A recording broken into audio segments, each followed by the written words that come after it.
So, fun fact, Keith. Apple Bottom Jeans is not Nelly. It's Flo Rida with T-Pain. No. Nelly owns Apple Bottom Jeans. Oh, he does? Yeah. What do you mean? He owns the company Apple Bottom Jeans. Oh, there's a company called Apple Bottom Yeah. Jeans? All I know is that song that's Apple Bottom Jeans.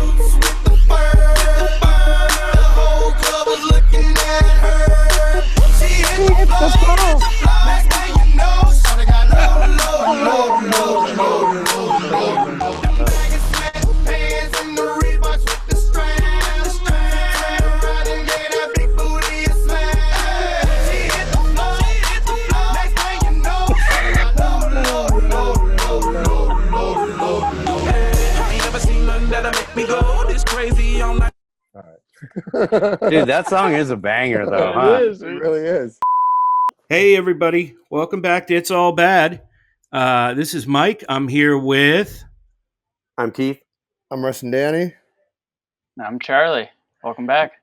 And this week, it's an interesting episode. It's two different sides of a strange coin. Haley, awesome Haley, a nice girl, Pacific Northwest, right? Or Midwest, right? Midwest. Missouri. I'm so bad. Missouri. I'm so right. bad with all- I Jesus have no Christ. clue where Missouri is. Yeah. Is Missouri the Midwest or is that the South? I couldn't like- fucking tell you. It's around there somewhere anyway. Listen. But I it's think it qualifies as the I got Midwest. friends from there, and it's supposed to be nice, except for St. Louis. Or I don't know. Maybe people like St. Louis. Listen, I don't Missouri. really know shit about it. Missouri. But the point is, she's from there, and she was lovely, and had some great stories about Research chemicals. Research. Yeah. A haunted hotel. Yep. That was cool. Yeah, that was really cool. That was spooky. A lot of DMT. Yeah, DMT. The Deemsters. She's- Yeah. What did she say to you, Mike, afterwards? She sent me a DM saying she sent me a DM about DMT, saying that I shouldn't give up on it, and which I never started it, but okay. But she said no. I think it was just like don't give up hope on doing it. Like it could still show you the window, and I was on she was on stuff that probably didn't make it work right for her or whatever. But needless to say, that kind of a brain scramble has got to be in my rear view right now, because it would just be probably wind up a big runny plate of eggs up at this point. Like, I don't need to see the demons. I see him every fucking morning in the mirror. And then we got Cesar. Guys, right. I don't know how to describe him. He's on the other side of it. He's speaking about seeing the demon. Caesar's a very special person who had a very interesting date. We could call it a date. Yeah. A few of them. Yeah. He had a few good date stories. But one quarantine Mhm. date. Yes, one quarantine date. Oh, That's right. 6 feet on the porch, 6 feet apart on the porch, 6 inches apart in the kitchen. Oh, yeah. That's incredible. He said that. Yep. Huh? Yeah. He had So some great good. euphemisms. He's Caesar's a unique specimen. I met him a few years back, and a sweet guy, nice guy, but and kind of our kind of mental patient. But it's an interesting app. Polar opposite. Polar fucking opposite. We got, That's the main thing. Yeah. Yeah. Like Haley's learned some lessons. Caesar hasn't learned his lesson. Yeah. Caesar's in action, which I appreciate. Right. He's We haven't had that he many. gonna learn. he's still Like in the that. Oh, he field. gonna learn. He has yet to call the airstrike in on his own position. Yeah. He's still on the front. He's still on the front lines, just holding off whoever, somebody, the troops. Oh God. Yeah. Also, speaking of haircuts, Yeah. I don't know if anyone has noticed. I don't know however many minutes we're in right now, but there's somebody here Uncle Smoothskin. Uncle Smoothskin. Yeah, I was talking to Joe Flo earlier. I called him just to see how he's doing, and I told him you shaved off the beard. He's like, "What the fuck?" He's like, "Everybody's growing their beards out," and Mike goes the fucking the opposite way and just shaves it all off. I couldn't. It wasn't going to fit under my mask anymore. B, I couldn't take the heat, man. It was just getting too much. Yeah. It's Look, so what kind nice of to mask feel. did you have that could fit it? That could fit it originally? It was not much. It didn't really. It was like it was a bandana. It wasn't a real proper like cup mask. You know, it was just kind of a stick 'em up bandana. Hey, give me all your money, bandana. And it got to the point where the bandana wouldn't wrap around the beard.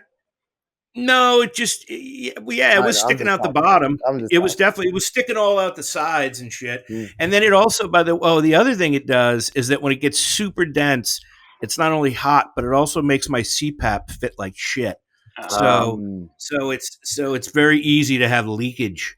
I heard the CPAP machine is actually helpful with corona. Is that true? That's what they're saying. Yeah, makes sense. Yeah. The hell, I'm not stopping it now. I just can't wait to see all three of you guys and sit around and start doing this fucking show in person again. Fuck. I know. You know? I know. Yeah. I still think we should we should try and, if we have to, set up the prison style. It's all bad. We install like glass like walls visitation? somewhere Yeah, that we like can talk through. Yeah. Oh, wow. So no one has to Dude, see each Charlie, I'm going to smuggle you something. Just like, brought you baby Ruth. It's hot. That'd be pretty easy. All we need is Wow. plexiglass. And some Right, phone, that's what I figured, yeah. and just That's some phone so good. receivers. Lockdown. It's all bad. Lockdown. in the bunker. And That's so good. Oh, so well, there it is, guys. Get ready for a crazy two-parter that worlds colliding. Yeah. I'll never tear them apart. it won't be Caesar's first doubleheader. I'll tell you that. What? All right, everybody, stay safe, stay happy, stay sane, and we'll see you. And we'll see you soon.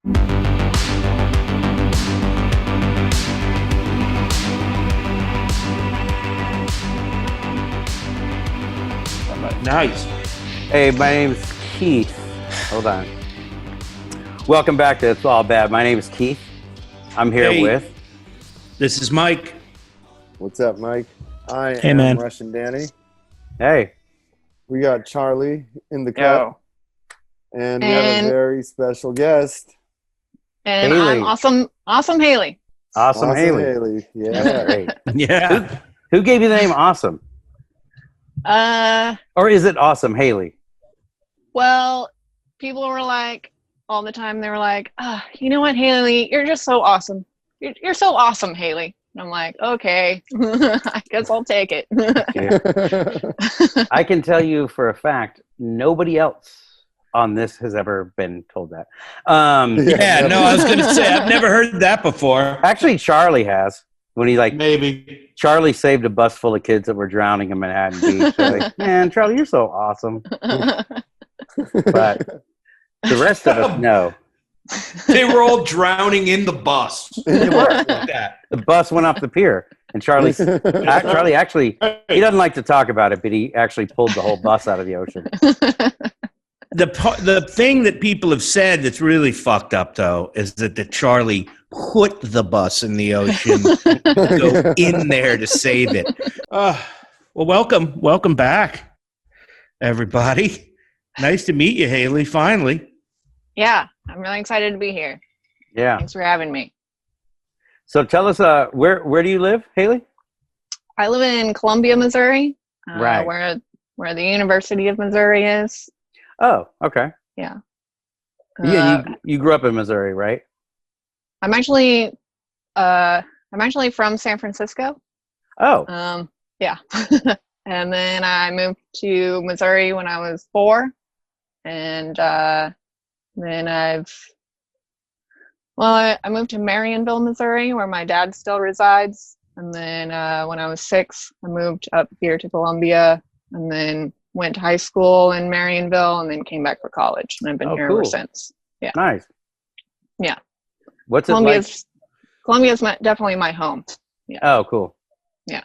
What's the weather like there right now?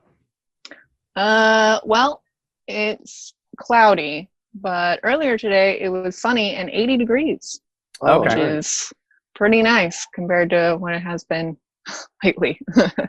Oh, okay. Right. We've been getting a lot of thunderstorms anyway, but that's par for the course. It's May now, actually. Right. We had It's record-breaking springtime. heat. We had record-breaking heat here last week. Yeah. 97 degrees, right? Yeah. It was Wow. boiling. Yeah, it was crazy. Ugh, but you guys don't have as much humidity. No No. humidity, none. Dry. Yeah. Which is weird because, to be honest with you, I don't think it's any better. People think it is, but Well, when hot I is was hot. when I was in the desert last, every morning I would wake up with a nosebleed because I was just not used to the dry Yeah. heat. Yeah. But I've had that problem, but it didn't have much to do with that dry heat, if you know what I mean. It was a different kind of sand. About 14 full AC. Yeah, exactly. Yep. Rusty pipes again. Tell us what. Okay, you had a methamphetamine problem, right? well, it wasn't technically methamphetamine. We called it Bliss. It was really 4-MMC, which is 4-methyl-mescathinone. It's a stimulant and euphorant. So it was kind of like doing cocaine and Molly at the same time, Are but you it was kidding? a lot cheaper. Where do you So, get it? Well, we got it. Well, the person who got it was ordering it off the internet from China. Yeah. Yeah, this was back in 2010. Got So, that Wuhan 10 years. crack. That's incredible. What was it like? Was it fun at first? Well, at first, we were just like eating it in capsules because we didn't know what else to do with it yet. Yet being the key word. Yeah.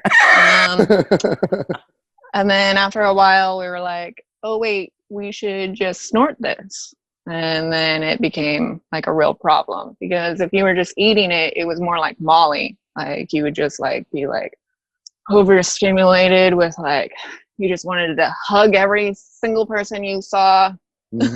Like just like lovely feelings. But then as soon as we all started snorting it, it just became way out of control because we were all just like sitting around the little geode waiting for the next line to come out, which is destroying relationships and our lives. But Wow. And it's not like, man, that's so crazy. That's so crazy how many of these different like research chemicals there are, you know? Like how many- Oh yeah. Well, and then a lot of my stories include research chemicals such as 2CB, which was my favorite. It's, so yeah, it's a good one. What's It's a that good one for the folks at home? Well, it is a psychedelic phenethylamine. And I always thought that it was like hippie flipping, which you nailed it. Yeah. Yeah, which is like shrooms and MDMA, like counter than candy flipping, which is LSD and MDMA, which I'm pretty sure that I've done too, but I think it's right in between both of them. I think 2CB is like a little bit of column A, a little bit of column B, you know? Have you done Yeah. it, Danny? Oh, yeah. Jesus. That's those I have. science drugs, right? Oh, yeah. oh I yeah. had some that was in my storage unit because Sasha and I had a storage unit that we shared even into recovery, like maybe like into like a 2 years into recovery. And then finally we went to go clean it out and we were looking through it and I found 2CB capsules in there, you know, of this like really good 2CB. Ugh. And I remember being like, she was like, oh, you should throw that away. And I was like, yeah. I'll throw it away, you know? But then I like moved it somewhere where she didn't see it, you know, and then Yeah. but she saw, like she saw how my eyes fucking lit up, and this is Yeah. like, no, I didn't have 2 years. I maybe had like 9 months at the time. I think we were still in treatment when we were like cleaning it out, and then I came back like a month later because she was like, oh, I'm going to move all my shit out. And then I like moved it to a smaller unit. I still have this fucking stupid storage thing, it's crazy. And I remember going back and being like, oh, like, what did I do? I just wanted to see, I just wanted to see them, just see how they were doing. Little capsules in this little glittery box. And I went, and it wasn't there. And I was like, what the fuck? And I called her and I go, hey. And she goes, yeah, motherfucker, I threw that shit away. I saw how you looked at it. She's That's like, amazing. I was like, oh, all right. I wonder That's a good friend. Yeah. I wonder what percentage of storages are rented by drug addicts. I'd say 98. Yeah, 95. I'd say about You just don't get, like- 114%. Like the storage thing, it always confused me because it's like, if you're moving, you put your stuff in, maybe you put stuff in storage and then you move it into your new place, right? Yeah. But how much stuff do you keep? Do you just leave it in there even when you get a new place, basically? Well, because you don't have Copy. room for all the old stuff, and then like, Yeah. I don't know, for me, I'll tell you why I keep mine, but part Yeah. of it's like, I have a bunch of stuff in there that was my dad's, and like, I don't have space for it, but it's something that I don't want to get, it's like, I don't want to get rid of Yeah, it. for sure. And I've Yeah. downsized, and it's still dumb. Like I should, at some point be like, either like make use of this stuff or give it to somebody that can make use of it, but growing up, I didn't have a lot of stuff, Yeah. I had one pair of these orange fucking cargo shorts that my mom got me when we moved here, so like we didn't have a lot, like my parents Yeah. worked really hard to get the stuff that we had. So for me, like, it's like to have like a plethora of stuff is like a small sign of success, so like I can't just get rid of, and I try, like, Yeah. the fucked up part is like I'll go there and I'll load my car up with shit and I'll take it to the needle exchange or like I'll give whatever, like I've gotten rid of a lot of this stuff, and the second I do that, then there's just like new stuff that just, like I don't even know, you can't explain it, Hey, so Haley, what was your craziest experience with drugs? Oh my gosh, I wrote it down. Nice. All right.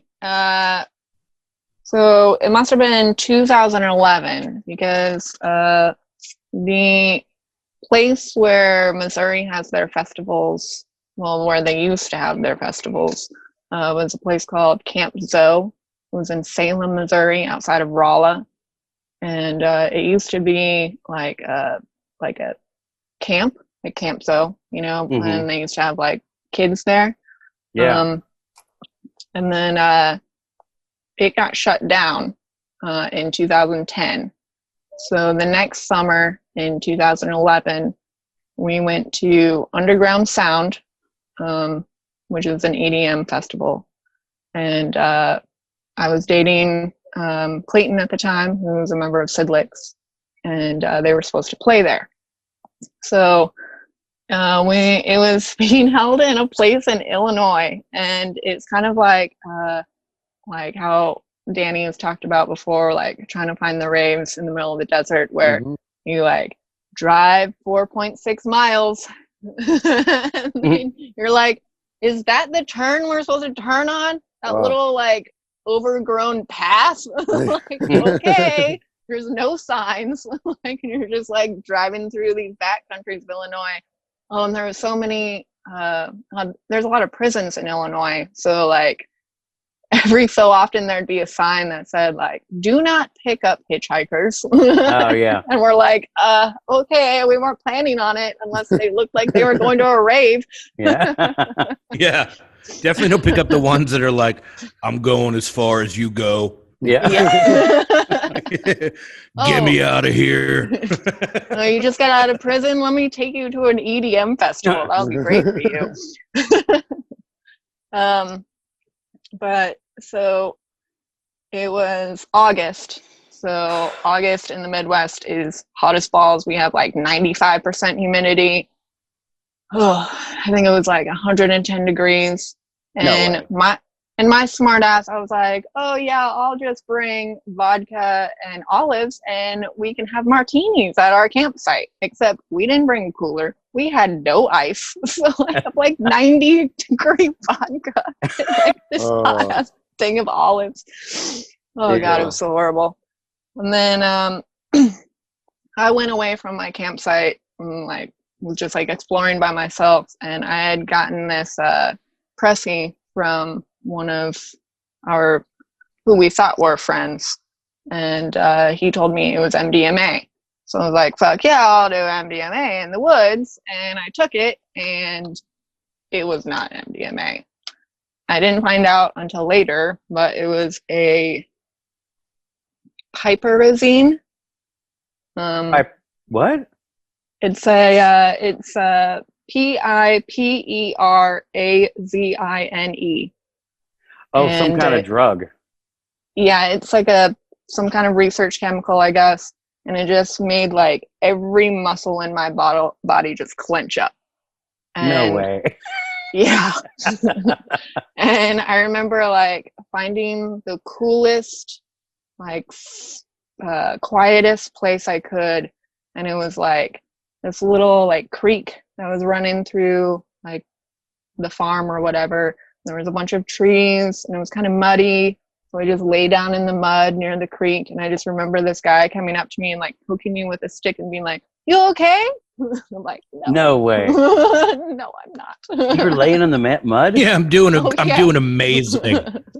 Usually when I'm lying in mud just and can't fucking move because my muscles are so tightened up, that's when it's A+ over here. Yeah. Jesus. It's like the river's edge. Well, and then full on. Just like, you cool. Well, and then the next day I was walking around and I remember being like really tired, probably because I was up all night at festival. Who knew? And I remember falling asleep on this bench and then waking up and having the worst pain in my gut and being like, oh no, what has happened? And turns out I had started my period. No way. And so I was just walking through like the whole festival being like, does anyone have a tampon, please? That's amazing. No one did. So you're go ahead. Thankfully though, the like fuck, I forget what they're called, maybe like Party Safe or something like that, but they bring tests to raves. So if you get drugs from someone you don't know, you can test it to make sure that it is what you bought before you consume it. Which is, oh wow. Yeah. And they had a nice little kiddie pool that they were filling up with water and like ice so people could like lay in it. And I was like, thank God I found you guys. Did you lay in it? Oh yeah. That's great. Yeah. What So they took care of me. But that was my worst time taking that pressy. What was your experience with DMT? Yes. I have that one written down too. Well, the first time I did DMT, I was on 2CI, unfortunately, which is almost the opposite of 2CB, where it puts you completely in your head. So, like, the whole time you're like, am I doing something wrong? Am I doing something wrong? What's wrong with me? Is there something wrong? And then put DMT on top of that, and it just, like, blew my mind. But the first time I did it, I was listening to one of my boyfriend's songs with my brother, who's not really my brother, but he's my brother. Mm-hmm. And I just remember the whole room was dark. There was no lights on. And then all of a sudden, as soon as I came up, the whole room lit up and I could see like her bed and like her desk over here. I was in my friend's room, and like her lamp and like her door. And then all of a sudden, everything started forming into 6-sided like ovals, like little diamonds, and everything started breaking off like Legos. So I could feel like my fingertips breaking off and like forming into new blocks. So I was just like seeing the building blocks of life. Whoa. Yeah. And I was like, all right, good enough for me. I never want to do that again.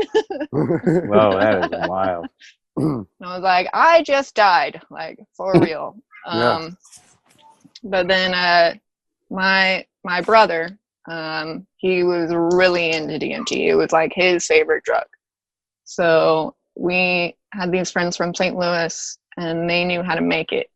So we were taking mimosa bark and extracting the DMT out of it. And it definitely looked like a meth lab for sure.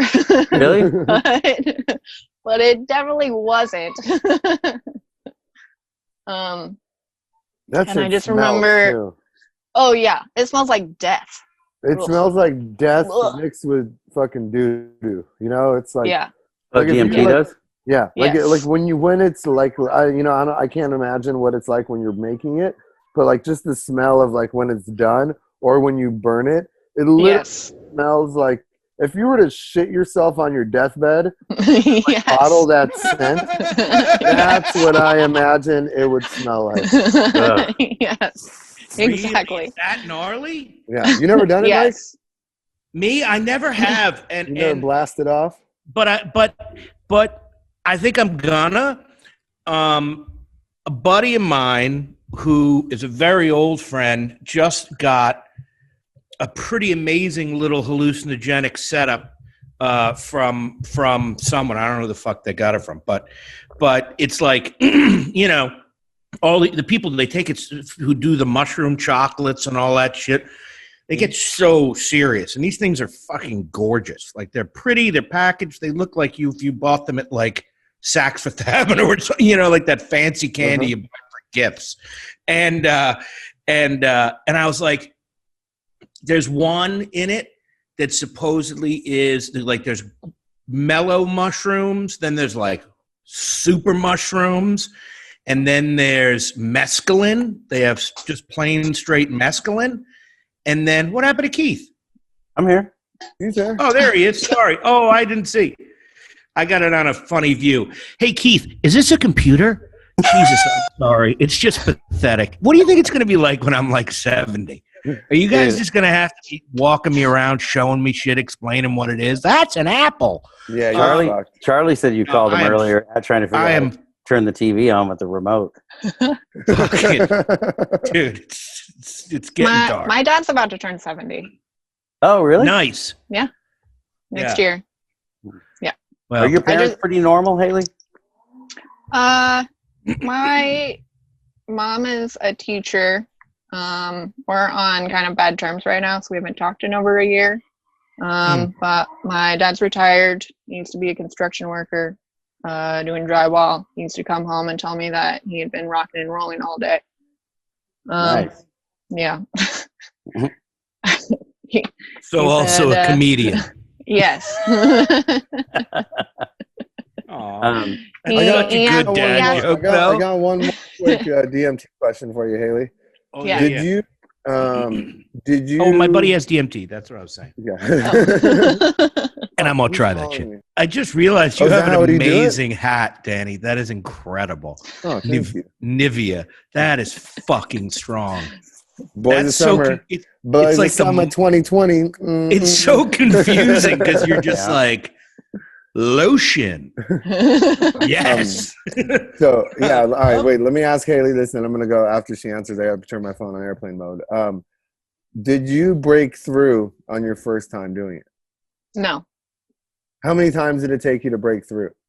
I only did it once, and I was like, "That's too scary for me. I don't want to let go all the way." I remember in my trip, I was like, "I'm dying right now. Mm. What's gonna happen when this song is over and my friends are sitting here with my dead body? Like, I can't do that to them." So I never let myself let go. See, I did it like 4 or maybe I'm 5 not times. doing that DMT. Actually, maybe I'm not doing that after all. When I did it, maybe my first 4 or 5 times trying it, nothing happened. Like nothing. Like I'd be sitting with friends doing the same dose that they're doing, like taking a bong rip of the same DMT that they're smoking out of the same bong, and they're taking it and they're like falling back and fucking, coming out of it 8-9 minutes later, they were like, oh my God, and I would literally take these huge rips and nothing. And I feel nothing at all. And I was like, fuck, maybe there's something wrong with me. Like maybe I'm not worthy of this trip, Well, I wonder, were you also doing PCP at that time? No. I don't think I've ever done. I don't think those two ever. There was a very close period where I've done them both, but I don't think I ever did PCP and DMT at the same. I did meth. And were you on any meds? Well, no, I mean, not like anything prescribed. Because I take Prozac, I can't take ecstasy. Doesn't work or MDMA. Just doesn't work because it's an SSRI. Yeah, I've tried it. It just makes me so sleepy and sweaty. That's wild. Which is just kind of how I normally am anyway. So I'm not going to pay extra for that fucking shit. Well, I mean, Danny, I was going to ask if maybe because PCP is such a incredible fuck your mind up drug that maybe because you were doing that, DMT didn't have the same effect. Because when I was doing bliss for so long, I tried coke for the first time and no effect at all. So maybe it was just your tolerance was up or something. Maybe something similar to that. I've also read on Erowid, Yes. Is that you pronounce it as Erowid or Erowid? Erowid. I don't know. Yeah. Erowid. Yeah. I read on there that for some people it takes you doing it a few times for something to happen to have that chemical reaction in your body for you to actually be able to feel it. So I think I might fall into that category, But once it hit, from that point on, it was every time, there was never a time where after that first time where I was oh wow, I'm no longer I took a hit and I was no longer where I was before I took that hit, from that point on. I could do even a small maybe a fifth of that initial dose or whatever and still get not quite to there but get out of here, Yeah, I'd be out of this plane. there I'd be fucking somewhere else. I'm gonna put my phone on airplane mode real quick. Have you ever tried salvia? I have not tried salvia, but I do have stories about salvia. Oh, great. Really? One of my friends from St. Louis, he said that he was doing salvia for the first time and he had never done it before, but someone told him it was like weed's cousin, which is kind of true. But he was like, oh yeah, I'll just hit this salvia in the bowl as I'm going to bed. He said that he took his hit in the same way that beer is the cousin to 160 proof Bacardi. Yeah. You know what I mean? Yeah. That's how they're cousins. You drink a bottle of beer, you drink a bottle of Bacardi, cousins. Well, I always said that DMT was up here and salvia was down here. They're totally different in their spectrum. So my friend takes his hit and he imagines himself going through a conveyor belt, he's being put into onto a conveyor belt and it's moving and he's getting pulled in certain directions and he's being put into boxes and being shipped out and putting into the truck. And then by the time he woke up, he was in his closet in a box. No way. Yeah. Are you serious? That's great. And then another friend of mine, Zen, he we had gotten a hold of some and everyone's like, oh, we're all gonna try it. And I was like, yeah, I'll watch you guys and make sure you don't hurt yourselves, but I'm probably not gonna do that. But I watched one of my friends said, he told me after he took his hit, he felt like an orange. And I was like, an orange? And he was like, yeah, an orange just rolling out of the crate. No. Okay. And a lot of people that I've talked to are like, oh yeah, it's always you're moving forward, but also staying in place, kind of on a conveyor belt. I'm like, oh, well, okay. But I've also talked to, like, my husband has a story where he was on a roller coaster with all of his friends on the couch. Just hallucinating? just like the feeling that you get, just like Oh, moving, right. even though you're Oh. stationary. Yeah. So that's so wild. So your drug of choice was that bliss stuff, huh? It was at that time. I think before that, when we were doing a lot of psychedelics, 2CB was definitely my favorite. And then I didn't turn. And are you sober now? No. Now, or are you? No, I still drink alcohol and smoke cigarettes and like smoke weed, but that's about it. Got it. Just all the legal stuff. The salvia, it just reminded me. A couple of friends of mine and I were up at my buddy's house up in Ventura, and I'll just leave it at that. And he had some salvia, and so puts the bong to get hit together and does it, and I shit you not, it was like, and one of my other buddy who I was with was filming the whole thing, right? And I don't know if you saw. This is you're too young for this. But there's a movie called Altered States, and there's a scene where William Hurt is basically caught between like some other plane and time and this time, and he's going through it, and he's just barking at the fucking moon like a maniac. And my friend was seriously just like within 30 seconds of taking this hit, on the ground, crawling, scrabbling around on the ground, looking into the corners, and then just braying at the fucking sky like a donkey. Like, Really? like that, like geez. I swear to God, not one word of exaggeration. And then that goes on for about 3 minutes, where he just like this madness, looking like a fucking mental patient, and then everything kind of calms down, and then just he hands me that bong.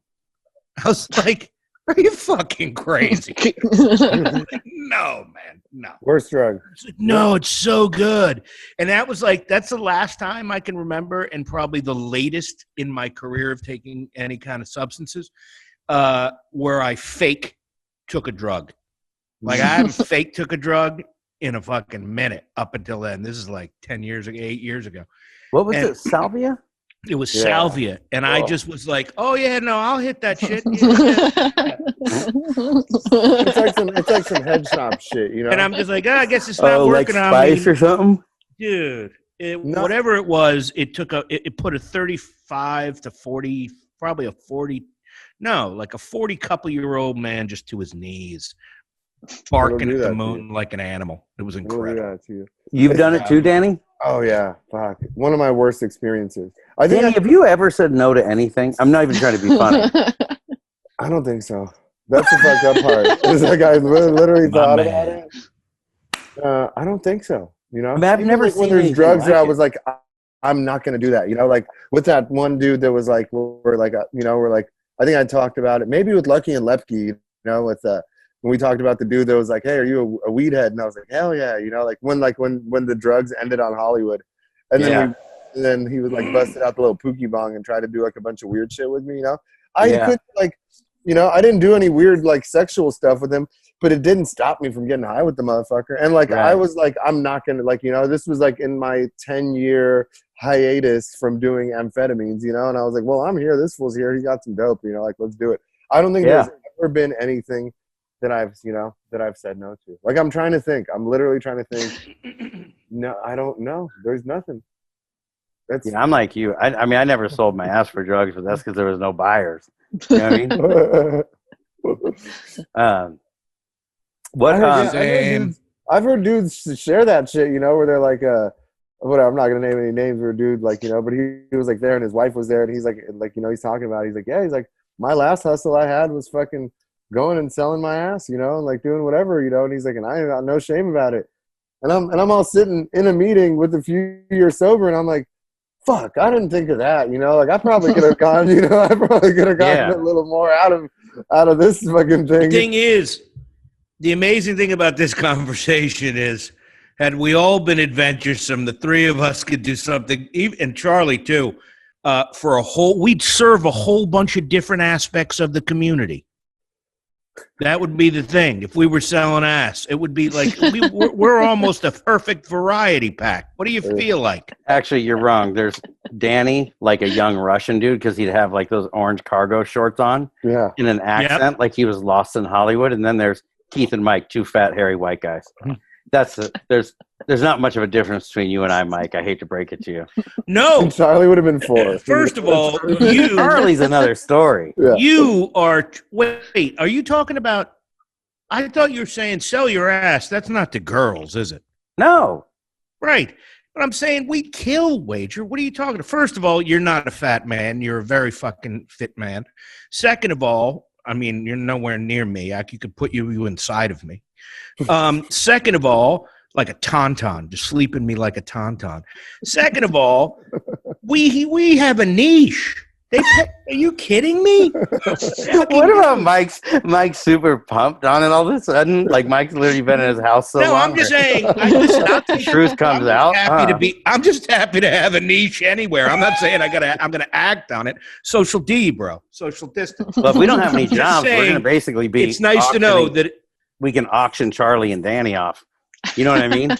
Well, yeah, those guys are low. That's low hanging fruit. No pun intended. Yeah. But for the bear community, man, I've heard it. I'd be worshipped like a god. Yeah. We get Mike some assless chaps and a leather vest, and it's on, baby. Yeah. I might as well. I'm not doing anything else. I mean, that's the only thing. I just don't want to have the sexes part. So, Mike, you missed this, but where Haley's at in Missouri, they're not on lockdown. Oh, well, no shit. They're not in lockdown in Missouri? I got one of my best friends is from Missouri. What he calls it Missouri. Yeah, well, we all do. Yeah, what part of Missouri are you from? Well, I'm currently in Columbia, Missouri, where I live, but I also spent some time in Marionville, Missouri, home of the white squirrels. Have you ever smoked PCP? I have not, but I used to have a real good friend of mine named Freak. You want it right now? No, just who used to do it all the time. He'd show up at the house like he had driven across town, and he just shows up. And we're like, "Hey, Freak, what are you doing?" He's like, "Oh, I just saw PCP." We're like, "What are you doing driving a car?" Why was his name Freak? That was just his name. I don't actually know his real name. All of Haley's friends seem to have monikers. Do you notice that? Yeah. Everybody has a nickname. Well, yeah. Well, when you spend enough time, hours and hours on end, just waiting for the next line to be put out, then you think of a lot of things to do to pass the time. Like, hey, let's switch all of our first letters and first letters of our first name and last name, so that one of my friends became Hurtis Cunt. No way. Yeah. That's amazing. My name was Maylee Horland. No way. That's great. Yeah. Have you ever seen a ghost? There's a ghost at the hotel I work at. Her name is Mother. Okay. And the hotel that used to be there before my hotel, it's called the Regency. Mm-hmm. They had 4 floors, and our hotel has 7, so she's not on the top 3. But she loves to hang out in the basement. And I was working on Halloween this past year, and I was the only one on my floor. I was on the 4th floor, and there was like 3 rooms in a row where I'd be like cleaning the bathroom, and I'd hear a knock on the door, and I'd be like, "Yeah, come in." And then nobody would come in, so I'd go out in the hallway and look down the hallway, and there'd be no one in the entire floor. And that would be 3 times. Yeah. This past Halloween, I was like, "All right, Mom." On Halloween? Yeah. Yeah, but my manager has said that she's like felt her before in the basement because that's where housekeeping is and laundry and where the office is. And Now, is that hotel seasonal, or is there sometimes where it's completely empty, or? I don't even think it's been completely empty with this whole stay-at-home order, actually. I think there's the last day that I worked, there were 6 people staying in the hotel. And we have 119 rooms, I think. And you gotta have some who's weird coming hotels by? there. Like, who's staying? I mean, the first day that I didn't have work was on St. Patrick's Day, actually.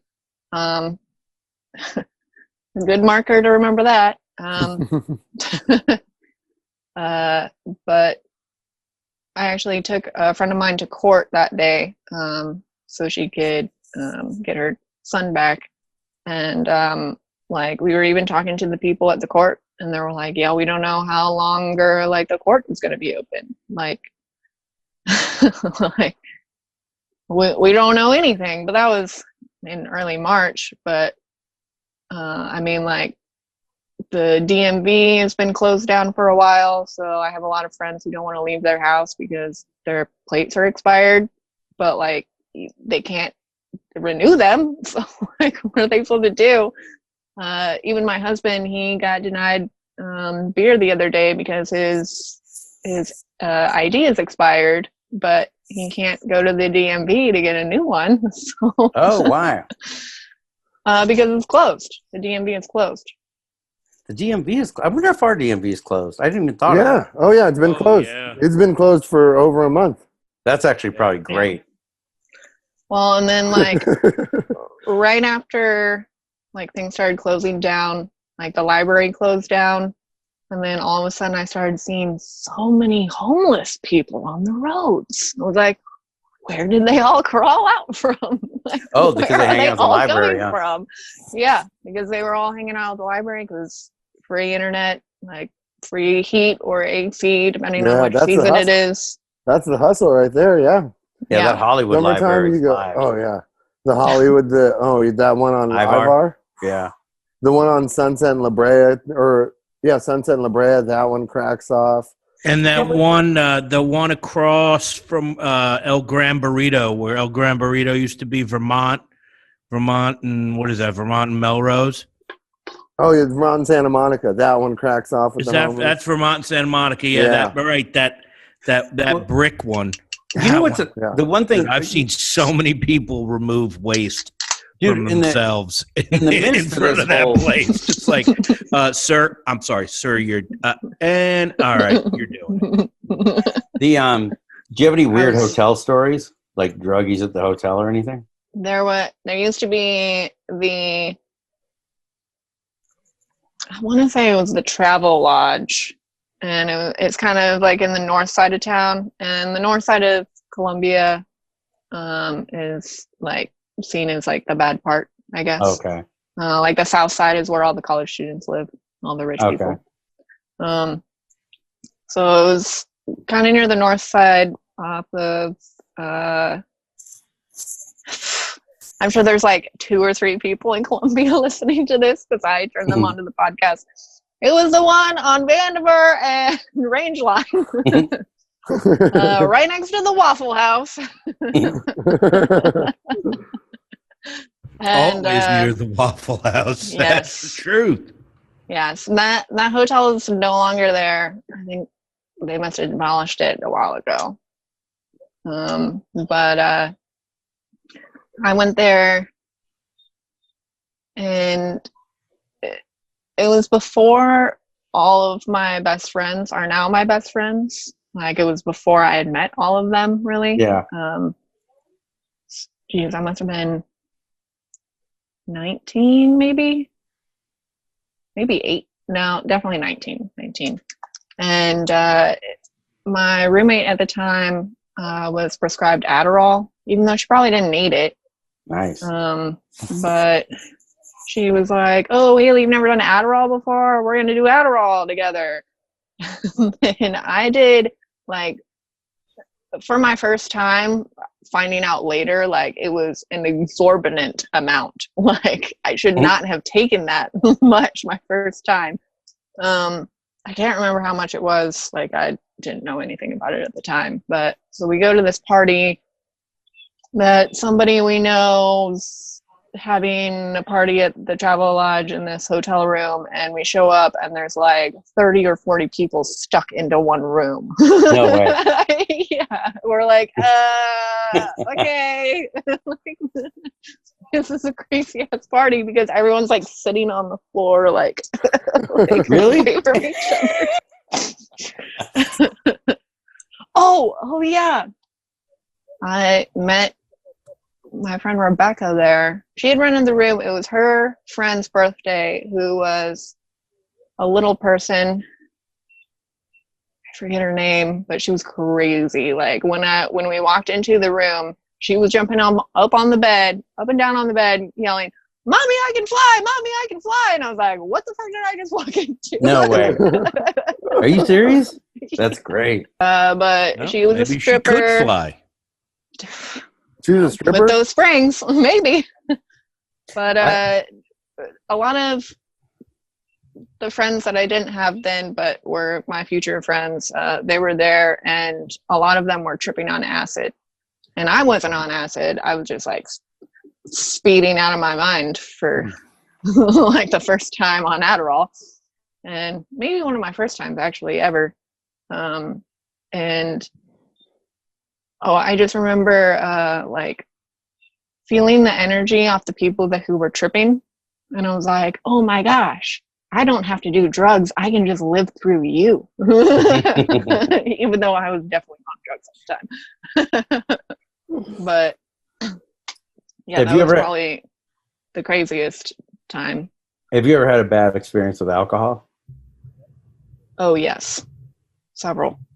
Oh, nice. I've been sexually assaulted several times. Oh, that's awful. Yeah. And only from people that I trusted too. Yeah. Like we would be getting drunk together, and then as soon as I passed out, they would take advantage of me. Right. So yeah, all those times have been bad. I've only gotten a rape kit done once, and Missouri is really bad about testing their kits. So I'm sure mine is collecting dust on a shelf somewhere too. Yeah. But where'd you meet your husband? We met in my old flop house.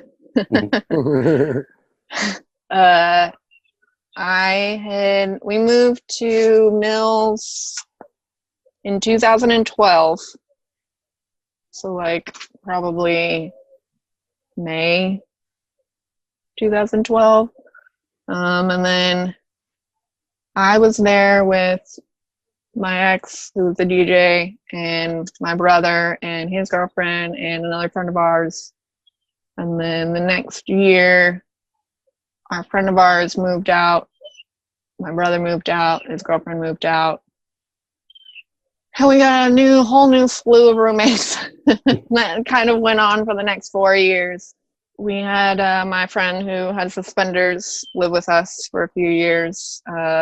That picture I sent you of him and old guy. Yeah. I got to send that to these guys. The guy had suspenders tattooed on his chest. No way. And smiley faces on his nipples. Yeah. Yeah. Yeah. Wow. His name was Henry. He's since passed. I like that he's the only one. I like that out of all your friends you've mentioned so far, Henry, the only one with the normal nickname, is the motherfucker that's got tattooed suspenders and tattooed nipples. Not free or fucking anybody. That's just Henry. Yeah. Yeah. Man, Henry, he was something else too. One time he was sitting in my house in our living room, and he had fucked up again, some stupid thing. And he was calling different places to see if he could do community service for them. Mm-hmm. You know that episode of Futurama where like they're going to like the past town or whatever, and Bride's like, oh yeah, this car is just like my old girlfriend used to have. Well, she wasn't really my girlfriend. She was my neighbor who never shut her curtains. And we're like, and Leela's like, all right, you should stop like one line before you're actually done. And that was kind of like Henry. He would be calling people and be like, yeah, I need to sign up for community service. And then I'm sure on the other line, they were like, okay, well, what's your name? Like, blah, blah, blah. And he'd be like, so the reason I'm doing community service, and we're all like, no, don't say it. And he'd be like, I just went to Walmart and I felt like they were ripping me off. So you know what? I had to get back at them, and I took a light bulb, and then I got caught. Like, a light bulb? Why? How did the kid with the suspenders tattoo die? Did he OD? Yeah, he did. I don't have a lot of the details. I was talking to my friend Tim the other day, and I mean, we were kind of like, oh, he wasn't dead already. Oh yeah. Is it? What's the big drug down there? It's fentanyl, right?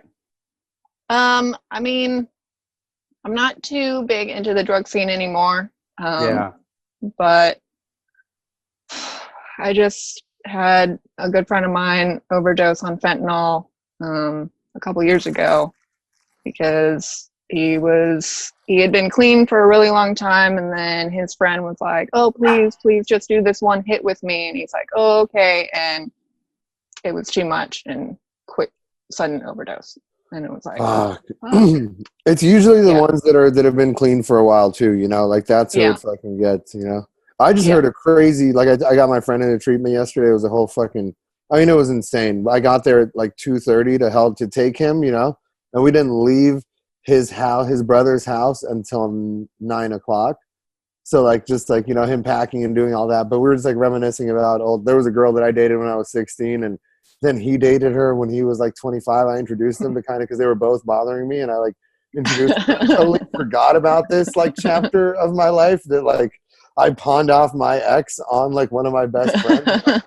And then they like totally like fucked me and like tried to like, I had this edible company and they stole like they like stole the graphics and like tried to like, whatever. It was just the whole thing, you know? But her brother, because he was like, he's like, oh yeah, we were living in her brother's house. And I was like, oh right. And I forgot she had like she has like a brother, like her actual brother. And she had a dude that she called her brother, you know, like her brother. And this kid Corey, and I like forgot, and I was like, oh fuck, I forgot that Corey like overdosed and passed away, you know. And he goes, you heard what happened, right? And I was like, no, what happened? So his family's like stupid rich. I don't know what they're like. They own some like production company, some like really, you know, whatever, like something crazy. And when he overdosed and they found him, they basically, what my friend Mohammed said was like, he was like crying. What's it called? What's like when they freeze you? Like, what's that shit called? Oh, whatever. Cryogenics. Yeah. Which I don't like. If they freeze you, can they unfreeze you and you come back to life? Is that a possibility? That's the idea, they think, but it's horseshit. Well, that's what he said happened to him. Because this fool is back alive. Like, he died. Like, I was told, like, oh, Corey's dead. Like, last I heard, this fool was dead. And he's now not dead. Not Corey the Boston dude? No, that fool's dead. Not Corey's dead. No, this kid Corey that I like got high with, but he was like, I remember like her calling me and telling me like, Corey died, they found him overdosed, whatever, you know, like he's at the hospital, they're gonna take him off life support, you know, like he's not gonna make it. And then like I saw a Facebook post from this fool from 4 days ago, you know? Yeah. But, like, I don't think he's all, you know, I was like, is he all there? He goes, no, not really. And I was like, yeah, well, no shit, you know? But, like, the guy's alive. Like, that's crazy. Dude, well, so, Haley, you know, you've heard how Danny worked at that rehab, CRLA? Mm-hmm. So they had a program where they were importing all these, like, meatheads from Boston. I mean, a lot of fucking dudes from Boston. Because they were just going and snatching anybody with a habit up and bringing them out. But how many of them are dead, Danny? Like 10, right? Maybe more. So many of them ended up going out and dying. Yeah. Well, I traveled around the country for a while with my friends in their car, rubber-tramping, and we went to Bakersfield, California, and we got some weed and we got some alcohol, And then we found out about this place that we could camp near Lake Isabella. I don't know if you guys know where that is. It's Remington Hot Springs. Have you been there? Anyone? No? All right. Well, we get there and it's light outside. And we've been traveling like through the south and then like up and then around. So we're in like Bakersfield area. We've got money, we've got weed, we've got alcohol. We get to the campsite. It's still light out. We put up our tent when it's still light out. We're having a great time. And then all of a sudden we find out that Relic, who is the driver of the car, has lost his keys. And we were stuck there for 6 days. No way. 6 days? Yes. And you know who saved us? Juggalos. No way. All right. Yeah. Are you kidding? What? No, I got pictures. To send. So how did they save you? Like, what happened? How did that work out? Well, the first time we were there, we thought we were doing so well. But then when he broke the news to us, we're like, well, fuck, like we're fucked now. So the next morning, we finally found the hot springs and like went swimming and stuff. And then we come back to our campsite and we're like, okay, well, let's go like 2 at a time and just like go through the pass, and walk it to see if we can maybe find the keys. No. And eventually we made a sign that we put like in the window. It was like, please help, we need H2O. Like anything helps. And I drew like little pictures of like our car key, like fire, because we were up in the mountains of California, and they're like, don't start fires up here, we're gonna start a wildfire. And we're like, well shit, we're running out of cans of beans. I don't know what you want us to do. Oh, right. Where were the keys at? They were lost. I don't know. Oh, you never found them. Well, here's what Relic says. That on the 6th day, an hour before it was supposed by the way. Relic. with an H. Incredible. Yeah, of course. Surprised not 2 of them. Well, on the 6th day, an hour before it was supposed to rain, he found them in the grass next to the trail. So who knows? But just before the Juggalos came? No. The Juggalos had been camping there for a few days, and they were like feeding us and giving us water. And then after we found our keys, they lead us back to their house.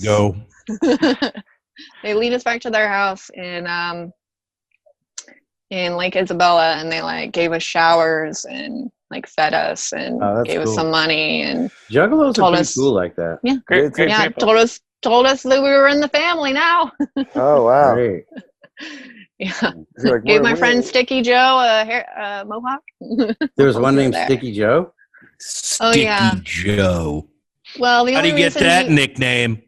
Well, because we were eating canned fruit on the road, and he stuck it on top of the car before we left, and his window was open, and it came in, and he got all sticky. That's amazing. Hence the name Sticky Joe. Hence the name. Nice. Yeah, the Gathering of the Juggalos is canceled this year, guys. Yeah, I heard. Yep. Are they going to do it on Zoom? I don't know. Fuck. Like Burning Man? Yeah. Wait, they're doing Burning Man on Zoom? No, Burning Man's doing... Yeah. What's that shit called that you were talking about, Mike? That fucking digital world shit? Oh, that Second Life shit? Second Life. Yeah, they're doing... I think they're doing Second Life Burning Man. No way. I don't know. Can I tell one more story? Yeah, please. Yeah, fuck yeah. Where is it? No more stories. I got all lost on a tangent talking about DMT, but the DMT story that I wanted to tell was when we were making it in a frat bro condo, sitting on the roof on LSD, watching other frat and sorority girls going fucking nuts. And we're all like, how is so so my brother, he's a frat boy. He got out of it. Actually, they kicked him out, and then he moved into a new apartment complex that usually houses like frat guys and sorority girls whenever they move out of their houses. So my brother was really big into DMT, so we were making it with people from St. Louis. And actually, that DMT that we made was the DMT that I smoked first. So it kind of had like a special. And St. Louis is like wicked fratty too. Like it's a fucking like St. Louis for the Midwest is like, at least from what I've heard of the people I know from there, it's like it's a bit of a Vineyard Vines catalog. Am I right? I mean, I guess it depends on what parts of St. Louis you're in. I guess I was always in the bad parts. Yeah. Well, the fancy, everybody I know who's from the fancy part is basically a dickhead. So anyway, you were from the better part. Wait, what are you guys saying about Nelly's from St. Louis, isn't he? Yeah, Nelly? Yeah, Apple Bottom Jeans is from St. Louis. Okay. Up that Nelly dog. Yeah. If it ain't about Cool Keith, Mike don't give it no credit. No, that's the thing, Nelly. No, I'm like anything. I'm because I'm 1,000. Paging Dr. Octagon. The end of my story is we were making this DMT in this frat boy house, and it starts getting dark outside, and like all of us who are there and like the St. Louis people, we're all tripping on acid. And so it's like probably a Thursday or Friday night, and it starts getting dark out, middle of summer, so it's probably like 8 or 9 p.m. And we're all sitting on the roof because there was like a window, like one of those duplexes, you know, so you can sit on the living room. And we were watching all of these drunk ass sorority and fraternity guys. There were people like driving around with people on their roofs of their car, like driving around like there was like dogs tied up outside just like barking at people playing beer pong in their garages. Like it was fucking crazy, all chaotic, and we're all just sitting there like on the roof going, how is it that what we're doing is illegal? We are the sanest people in this neighborhood. Like we had the dish underneath the fan, so it can evaporate all the alcohol off of it, and it was on this like stool underneath the fan, and we were all standing around it, like giving off positive vibes to it, being like, "Oh, you're gonna be great someday. You're gonna freak out a lot of people when they smoke you someday." Is that how it goes down? Then all of a sudden the door bursts open, and like this flood of people just like comes in, and it's all just like drunk sorority girls and like frat bros, and they're all like doing this, and we're all just like standing around this like thing, trying not to let anyone like knock it over or like even see it. Really, like what we're doing is really illegal. And then all of a sudden, like within 5 minutes, the whole crowd just moves off, like goes to the next house, and we're all like, what the fuck just happened? Oh, really? Damn. Because you guys are on acid. Yeah, and everyone else is drunk off their fucking ass. And we're all just trying to protect this like baking dish. Like, how is LSD illegal and all these fucking people are risking everyone else's lives outside? Like, this is ridiculous. I think alcohol is by far the most dangerous. Oh yeah, definitely. You know. Yeah. Especially when you're behind a vehicle. Yeah. Behind the wheel of a vehicle. How did you come to decide to quit all the harder drugs? They became unavailable. Oh, really? Yeah. People started experimenting with other like methadone, and there was something called electricity, and like as soon as yeah, as soon as 4MMC got scheduled and like you weren't allowed to get it through the mail anymore from China, then they started like China would just like change like one molecule in it and then it became a whole other thing and it wasn't scheduled and then they'd start buying that. And I'm like, I don't know about that. It's like I'm already destroying my life the way it is. Like, oh, so the I stuff need to get out of the was scene. that stuff was legal? It was legal until the authorities found out about it. Right. Yeah, it's a big thing. Like we of the like the scheduling, the way they schedule the different drugs and how you can take you change something by just the tiniest little micron, little molecule, and all of a sudden it's a different drug, and like that one's legal, but the one before wasn't. And it's just like it's a game of cat and mouse where they're constantly chasing after you and then being like, okay, that's not cool. Okay, now that's not cool.